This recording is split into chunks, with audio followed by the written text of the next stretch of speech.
When I remember very well, I was in my bed when I was in my mid-20s, and I was having a bad day. I did not feel good. I suffered, you could say, right? I felt a bit depressed, like it was like I didn't have a great outlook on life. I was a bit in pain. I was a bit ill, and it's like, oh.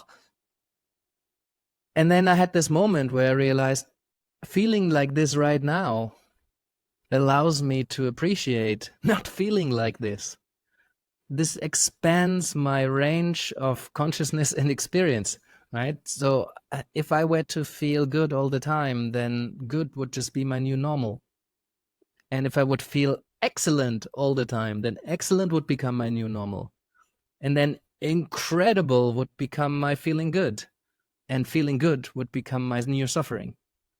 So I believe that suffering offers us a perspective of life that expands the range of what we can experience. And if we hit rock bottom, that's a gift in many ways, right? Because now we know what suffering really is. And often you hear this, and I hear this in my coaching room all the time, that that moment of darkest, deepest despair, years later, has become the point of comparison and a humongous source of gratitude for how life is now, even if life now is just okay. Compared to rock bottom, it's fantastic. So repositioning ourselves and challenging our experience and reflecting on what life could be like. And yes, some of that is also comparison to others. Some of that is comparison to our future, our past. It helps us to step back, and it offers us choice of how we position ourselves right now. What's the story I tell myself about my experience? And there's so much power in being the narrator. So my encouragement to everybody is step into the narrating role. Be the author of your own life story.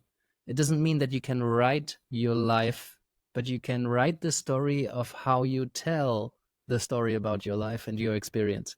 And if you say, I was suffering and life just blocked me down and everything was unfair, it's a difficult experience. If you say, I ran into huge challenges and I had to overcome humongous obstacles and I experienced a lot of pain along the way, and then I went through it and I arrived at the other side, or I held on to the hope that the other side is there and that I will experience other emotions again, then you give yourself a lot of power and your experience will change in the process. So existentialists don't own that. Many other psychologists, many other philosophers have understood that we have a lot more power over, much more control, we're much more in charge over what we experience.